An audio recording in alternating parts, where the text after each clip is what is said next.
Bom, olá, gente. Vamos falar um pouquinho sobre a aula de ontem, que a gente não conseguiu finalizar, tá certo? Devido a alguns intempéries que ocorreram durante todo o trajeto, tá bom? Na aula de hoje, a gente vai voltar a falar sobre a epidemiologia das doenças transmissíveis, tá certo? Justamente como é que essa doença ela vem se desenvolvendo, né, com o passar do tempo, como é que ela está esquematizada, tá certo? Bom, na aula de ontem, eu estava falando a vocês justamente o que seria uma doença infecciosa. E aí, eu falei para vocês que doença infecciosa, ela tem uma grande importância quando se fala de mortalidade. Por quê? A gente vê que em países em desenvolvimento, tá certo? Doenças infecciosas são um grande quantitativo de infecções que ainda acontece na população, tá? Então, em países em desenvolvimento, países que não estão desenvolvidos, a gente vê um grande quantitativo ainda de doenças infecciosas, tá certo? Então, se você comparar, por exemplo, países da Europa com países da América Latina, tanto é ver que países da América Latina têm o maior quantitativo de infecções, doenças infecciosas graves, que levam ainda a óbito quando comparado com os países europeus. Então, existe uma grande diferença nisso aí. Outra coisa muito importante que a gente tem que falar, e é importante eu frisar para vocês, é justamente quando começou o combate a doenças infecciosas. O combate a doenças infecciosas começou justamente em 1929, tá certo? Com o descobrimento, né, da penicilina. Então, o grande marco no objetivo de justamente combater as doenças infecciosas começou justamente com os antibióticos. E aí, esse uso indespreensível, né, esse uso irracional do antibiótico, criou justamente o que a gente chama de resistência bacteriana. As bactérias elas passaram a ser mais resistentes devido ao uso indiscriminado de antibiótico. E aí uma coisa muito importante que eu tenho que falar para vocês é justamente a questão de o que é doença. Como é que eu vou falar de doença infecciosa se eu não lembro o que é doença? Tá? Então, aí a gente já falou já um pouquinho sobre isso já nas aulas anteriores, tá bom? Mas doença, gente, é qualquer alteração que ocorra tanto no órgão como no sistema ou no organismo como um todo, tá certo? Trazendo justamente uma falha desse organismo de se adaptar ao meio externo. Então, qualquer coisa que altere a fisiologia do indivíduo, causando alteração no órgão, no sistema ou no organismo como um todo, eu chamo isso de doença. E aí é muito importante a gente lembrar a diferença entre doença que a doença ela pode ser dividida tanto em infecciosa e não infecciosa, né? E também aguda e crônica. Então, existem algumas doenças, por exemplo, como a diabetes, que ela é uma doença não infecciosa crônica. De outra forma, nós temos, por exemplo, hipercolesterolemia, que é o aumento do colesterol. É uma doença não infecciosa aguda, tá? Infecciosa, eu tenho, por exemplo, candidíase. A candidíase é uma doença infecciosa aguda. Mas também eu também tenho a hepatite C, que é uma doença infecciosa crônica. Tá? Então, eu tenho as doenças, elas sempre vão ser divididas nesses quatro pilares, tá bom? Infecciosa, não infecciosa, aguda e crônica, tá certo? Vamos passar um pouquinho mais. E o que é infecção? Né? Como é que eu posso caracterizar uma doença como sendo infecciosa? Gente, uma doença ela vai ser considerada infecciosa, tá? Quando ela entra em contato com um animal ou uma pessoa e esse contato altera o desenvolvimento, né, normal daquele organismo. Então, quando eu tenho um micro-organismo, um agente tóxico, e esse agente tóxico entra em contato com uma pessoa, né, ou um animal, ou uma planta, enfim, qualquer ser vivo, alterando aquela alteração, eu chamo isso de infecção. Tá certo? Eu acho que o som não está acompanhando o meu vídeo, que está aí do lado indo para vocês. Espero que vocês estejam me vendo, tá? Mas pelo menos dá para a gente ouvir. Vamos passar um pouquinho mais. E aí eu falei muito isso ontem, né? O que seria uma doença contagiosa? Gente, doença contagiosa, como o próprio nome diz, ela vai estar associada com o contágio, né? Quando eu tenho duas pessoas e essas pessoas próximas, elas conseguem contaminar uma a outra. Eu chamo isso de doença contagiosa. Então, doença contagiosa, eu preciso ter o contato direto entre os indivíduos, tá certo? Então, quando eu tenho um contato e eu tenho infecção, eu digo que a doença ela é contagiosa. Exemplo aí, ó, sarampo e gonorreia. Então, para que uma pessoa tenha sarampo de outra, se contate com outra pessoa, ela precisa ter contato, né, para poder ser contagiosa. E dentro disso, de doença contagiosa, eu falei o que seria doença transmissível, né? Doença transmissível, tá? É quando eu tenho um agente infeccioso específico, esse agente contagioso, esse agente infeccioso específico, ele cria produtos tóxicos e esse produto tóxico entra em contato com a pessoa ou com um animal, causando aí uma alteração desse indivíduo. Mas aí é muito importante a gente lembrar que para ter uma infecção, eu preciso ter o homem susceptível, eu preciso ter o ambiente e eu preciso ter o agente causador. Tá bom? Então, esses três juntos é que vai formar uma doença a ser considerada como transmissível. E aí, gente, tem uma grande diferença entre doença transmissível e doença contagiosa. Veja só, aí na imagem eu coloquei justamente o Aedes aegypti, que é o causador da dengue. A dengue é uma doença transmissível. Por que transmissível? Porque ela é transmitida para o homem. Porém, ela não é contagiosa. Se eu colocar uma pessoa que tem dengue perto de uma pessoa que tem dengue e elas não tiverem contato, ela não vai ser, não existe contaminação, né? Então, por isso que a dengue é uma doença transmissível, porém ela não é contagiosa. Já se eu pegar, por exemplo, a varicela, a catapora, aí tu vai ver que a catapora é uma doença transmissível, porque ela é transmissível de homem para homem, né? Mas também é uma doença contagiosa. Para que ocorra a infecção, eu preciso ter o contato entre as pessoas.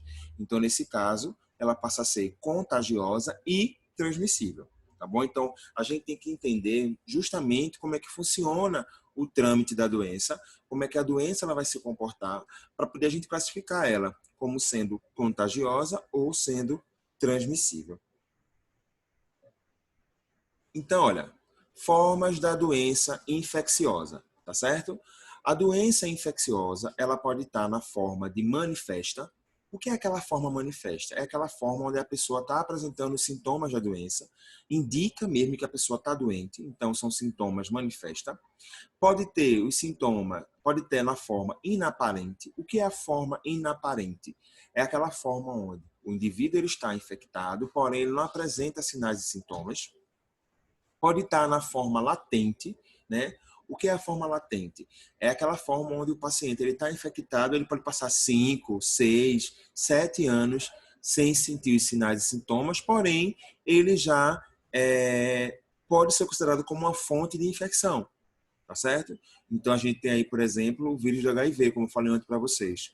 O paciente ele se contamina, ele fica justamente na parte inaparente, mas ele pode passar 5 anos sem apresentar nenhum sintomas, tá certo? E aí a gente chama isso da fase latente. É aquela fase onde o indivíduo ele está infectado, porém ele ainda não constitui uma forte fonte de infecção. E a forma fulminante é aquela forma já realmente onde o paciente ele está grave, tá certo? E tem um alto índice de letalidade. É, por exemplo, o COVID, né, que a gente tanto está falando agora. O COVID, existe justamente pessoas que são na forma manifesta, né, que apresenta os sintomas. Tem pessoas que fica doente, mas não apresenta nada, né, é a forma latente. E tem a pessoa que vem a óbito, que seria justamente a forma fulminante da doença, tá bom?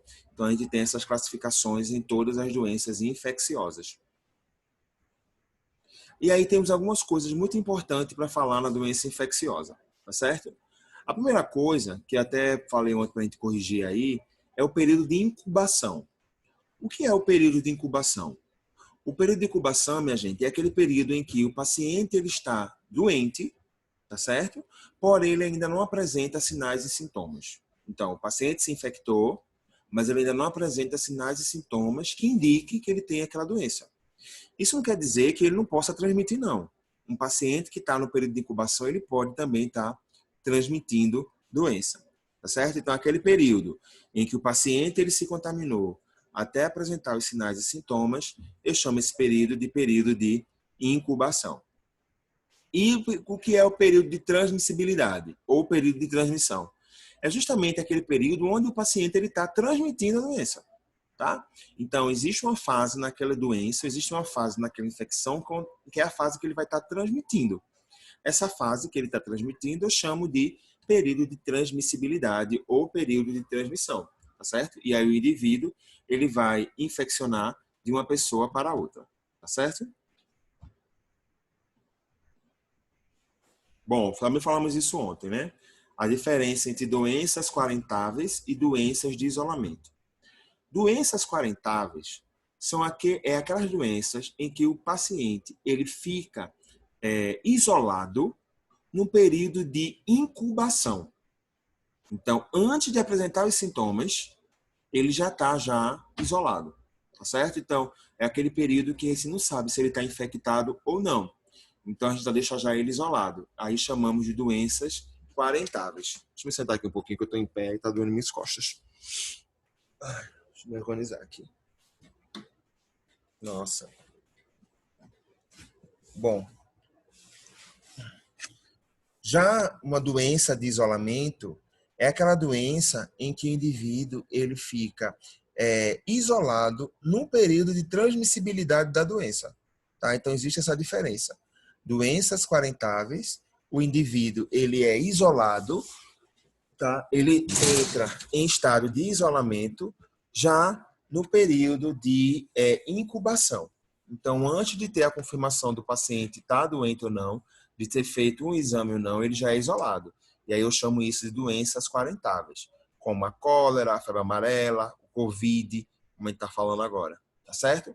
Já doenças de isolamento são aquelas doenças onde o paciente ele deve ser isolado num período de transmissão da doença. Então, a gente não espera, por exemplo, Covid agora. Você não sabe se você está doente, mas você já está isolado. Tá? Então, você está no período antes de apresentar os sintomas, você já está isolado. Eu chamo isso aí de doenças quarentáveis. Já doenças de isolamento são aquelas doenças em que o indivíduo ele fica isolado já no período de transmissibilidade da doença, no período que a doença está sendo transmitida.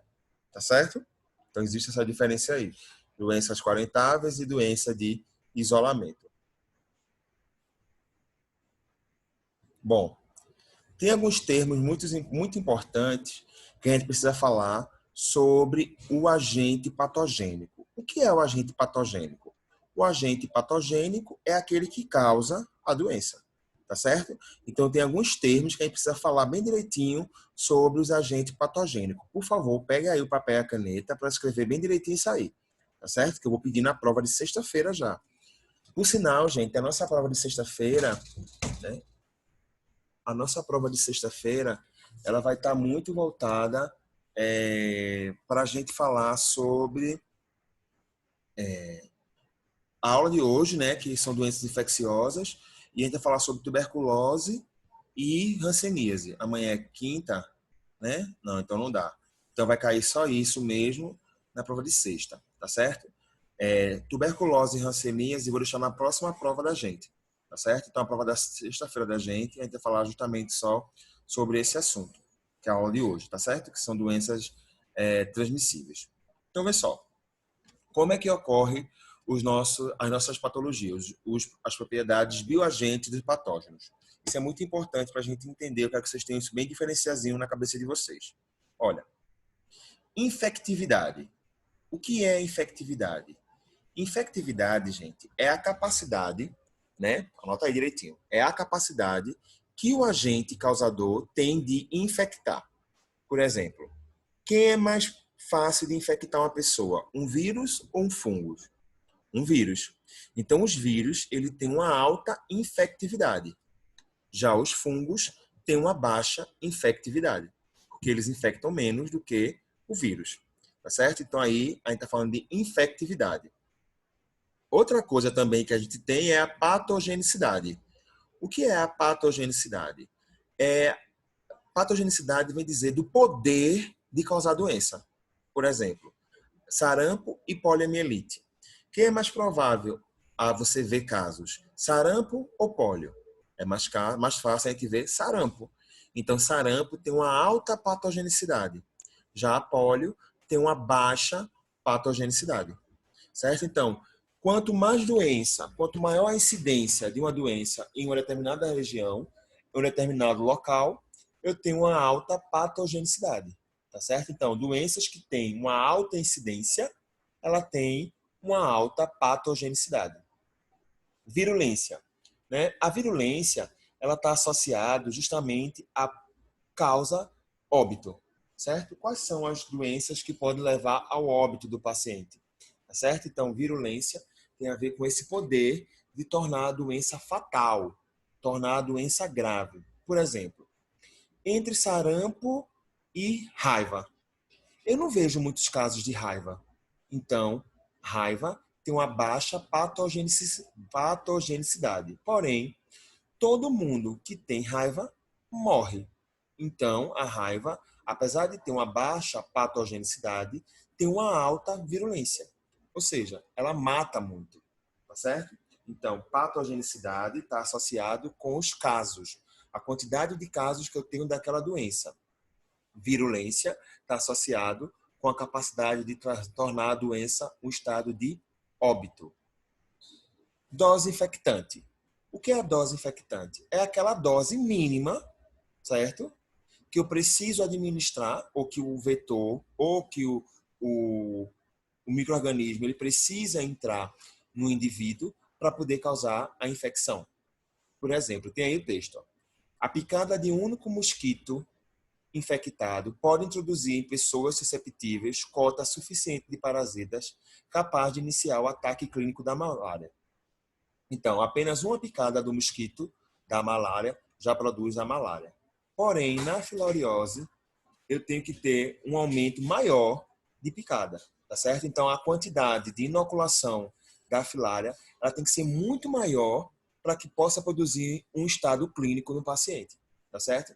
Então, existe essa grande diferença. Eu chamo isso de dose infectante.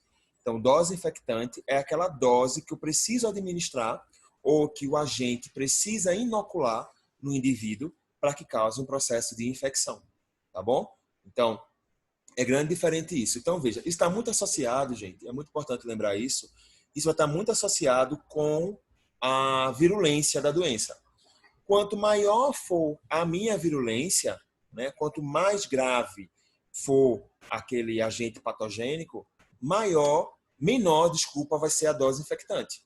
Né? Então, assim, quanto maior a virulência, ou seja, quanto maior a probabilidade de desenvolver um quadro de doença, menor vai ser a dose infectante, tá certo? Então, elas são inversamente proporcionais aí. E aí a gente vem justamente no que seria o poder invasivo. Né? O que é o poder invasivo? A gente fala de poder invasivo, gente, como sendo a capacidade, né, que o micro-organismo ele tem de se espalhar, podemos dizer assim, no hospedeiro. Então, quando aquele agente etiológico ele tem uma maior facilidade, né, de perfundir entre os tecidos e órgãos, a gente fala que ele tem um alto poder invasivo. A gente encontra isso, por exemplo, se a gente for lembrar, no caso da tuberculose, tá? Então, quando a gente fala de tuberculose, a gente vê que existem vários tipos, né, de tuberculose. Geralmente a gente fala muito da tuberculose pulmonar, mas aí a gente tem que lembrar que existem outras formas de tuberculose também, tá certo? Então isso aí está associado muito ao poder invasivo que o bacilo ele tem, tá certo? De desenvolver outros tipos de tuberculose, não ficando apenas na forma pulmonar, tá certo? Então o poder invasivo é essa capacidade que esse micro-organismo, né, que esse processo infeccioso tem em se expandir dentro do sistema do indivíduo, através de tecidos, órgãos, né, alterando assim a fisiologia toda desse indivíduo, tá certo?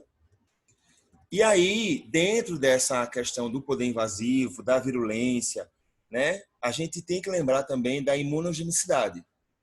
O que seria a imunogenicidade? Tá certo? É a capacidade que aquele bioagente, que a gente vem falando, né, por exemplo, rubéola, sarampo, cachumba, né, a parotidite endêmica, a varicela, tá certo?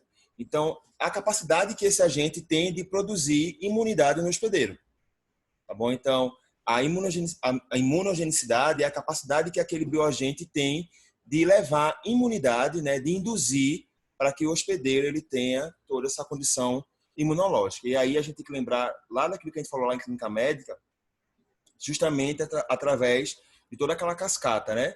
Neutrófilo, basófilo, eosinófilo, tá certo? Então faz uma tentativa de recapitular tudo isso aí para poder entender justamente como é que é produzido esse processo de imunidade, né? Como vai ser difundido, né, dentro do organismo desse indivíduo, tá certo? Então dá uma olhadinha nisso aí, dá uma recapitulada nesse assunto para poder deixar isso bem fechadinho aí, tá bom?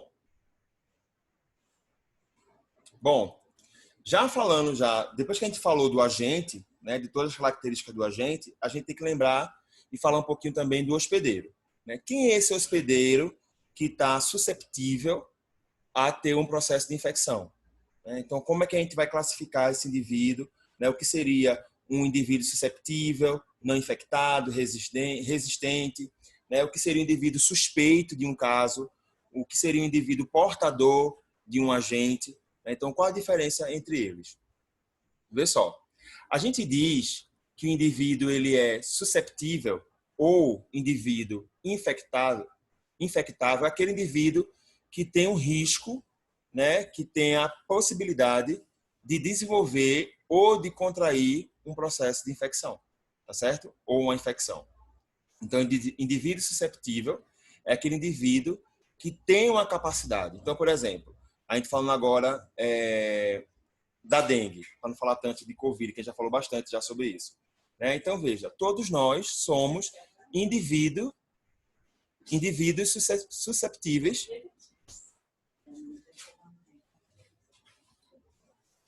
Todos nós somos indivíduos susceptíveis, né, a desenvolver uma infecção, tá certo?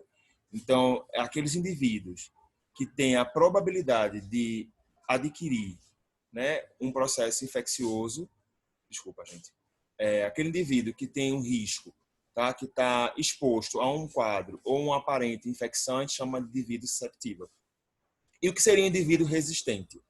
Dentro disso, o indivíduo resistente é aquele indivíduo que, através de algum mecanismo, podendo ser natural, né, ou através de uma imunização artificial, por exemplo, uma vacina, ele criou resistência quanto àquele micro-organismo. Tá? Então, é o que acontece, por exemplo, no processo de vacina. Então, a vacinação, o objetivo da vacinação, tá certo? 2, 4, 6 meses, como a gente já falou, enfim. O objetivo da vacinação é justamente trazer uma imunização artificial, né? Fazer com que o indivíduo ele consiga criar o seu processo de imunização, se tornando assim um indivíduo resistente àquele agente infeccioso. O indivíduo não infectado, a gente considera como indivíduo não infectado aquele indivíduo que não foi exposto, né? Aquele indivíduo que não foi exposto, aquele indivíduo que é susceptível, mas ainda não foi infectado, tá certo? Ou que ele é exposto àquele quadro de infecção ou àquela situação de infecção, porém ele é resistente. Então, aquele indivíduo que não foi exposto, aquele indivíduo que é susceptível, foi exposto, não foi infectado, ou que é exposto e é resistente, a gente chama ele de indivíduo não infectado. Já, como o próprio nome diz, o indivíduo infectado é aquele indivíduo que está doente ou que é portador, né, do bioagente, tá certo? Então, a gente vê aí, por exemplo, deixa eu ver aqui, sífilis, tá? Um paciente que tem sífilis, ele é um paciente, é um indivíduo que está infectado, tá certo? Ele está doente e também se torna um portador, né? Por ocorrer em relações sexuais a contaminação de outro, tá certo? Então, aí existe o indivíduo não infectado, o indivíduo infectável, indivíduo susceptível, tá? Indivíduo resistente. a gente ainda vai encontrar, isso é muito importante, né, aquele indivíduo que é suspeito, tá certo? O que é indivíduo suspeito? É aquele indivíduo que tem uma história clínica, tá certo? Que pode estar associado, que tem sintomas, tá certo? E que pode estar em período de incubação, tá certo? Então, ele é suspeito por ser, não por ter. Deu para entender essa diferença? Tá? Então, o indivíduo suspeito, dentro da sintomatologia dele, dentro da história clínica que esse paciente traz para a gente pode pensar que ele pode estar, sim, com uma contaminação. Aí, claro, é preciso realmente fazer teste, né? Fazer exame para justamente fechar o diagnóstico como indivíduo portador. E o que seria indivíduo portador? Já é aquele indivíduo que está infectado, tá certo? Que tem um agente infeccioso, tá bom? E ele vem podendo não apresentar os sintomas. Porém, ele é uma grande fonte de infecção, tá bom? Então, ele não apresenta sintomas e aí é o grande base que a gente entra justamente na atenção primária é justamente na questão da orientação. Porque, vamos pegar o exemplo da sífilis, que a gente está falando com a gestante. Vamos pensar um paciente que tem, né, a infecção, está infectado, porém ele não apresenta nenhum sintoma, tá certo? Ou sintoma aparente. Se a gente pensar, por exemplo, na sífilis primária, sífilis secundária, tá certo? E aí ele não apresenta sintomas. E aí esse paciente, ele é um portador. E aí, justamente onde a gente entra, né, que é na questão da orientação. Por quê? Não é porque ele não apresenta mais os sintomas, ou ele não apresenta sintoma, que ele não é mais uma fonte de infecção, certo? Porque ele é um portador. E é justamente dentro dessa população que a gente tem que intervir o máximo possível, tá certo? Então existe essa diferença entre suspeito e portador. E aí, depois que a gente falou da relação do hospedeiro, né? Quem é o hospedeiro? E quando a gente falou do bioagente, a gente vem falar justamente da resistência natural, suscetibilidade e indivíduo imune, que vem muito a ver daquilo que a gente já falou já até na aula de ontem, tá certo? Olha, o que é a resistência? Né? A resistência é justamente quando o organismo ele vai impedir que o micro-organismo ele consiga ter uma difusão maior dentro do organismo ou multiplicar dentro do organismo, tá certo? Então até existe o processo de infecção, tá certo? Porém, nesse processo de infecção, esse agente ele não consegue multiplicar dentro desse organismo. Ele não consegue se difundir dentro desse organismo, tá certo? Então aí cria uma ideia de resistência. Já a suscetibilidade, tá certo? Está associado àquele indivíduo não resistente, tá bom? Então esse indivíduo não resistente, ele vai ser susceptível a uma infecção e aí esse contato com essa espécie, com esse bioagente, vai levar esse indivíduo a uma não resistência, tá certo? E essa não resistência, aí é importante vocês lembrarem da aula que a gente falou na quinta-feira, tá bom? Que eu mostrei para vocês justamente aquele modelo de saúde, tá? Que a gente falou um pouquinho sobre o modelo de Gordon, tá? E aí a gente tem que lembrar que para que ocorra um processo infeccioso, se a gente for levar esse modelo como referência, eu preciso ter o agente, eu preciso ter um ambiente susceptível, né? Um ambiente favorável para aquele processo de infecção e um hospedeiro susceptível. A partir do momento que eu não tenho, né, dentro dessa lógica, essa tríade, eu não tenho um processo de infecção, tá bom? Então é muito importante a gente lembrar que eu preciso ter essa cadeia, né, para poder a infecção ela ocorrer nesse indivíduo. Resistência natural vem justamente da resistência, como eu já falei para vocês, que o indivíduo ele cria após o processo de infecção. Tá? Então, existe essa infecção e aí o indivíduo ele vai conseguir produzir anticorpos. Então, é importante a gente lembrar lá da aula de clínica médica que falou justamente sobre os leucócitos, tá? Leucócitos, né? Como é que eles ocorreram, como é que ocorreu esse desenvolvimento, né? Essa resposta da formação de anticorpo, tá bom? E o indivíduo imune é aquele indivíduo que ou já foi infectado, né, e criou uma resistência, ou teve contato com uma imunização anterior. Então, ele foi imunizado de forma, como posso dizer, de forma assistencial, tá? Ou ele já teve já uma infecção já anterior a isso, que pode também estar associado a uma resposta de imunidade, tá bom? Então, vê só, eu vou terminando agora, tá bom?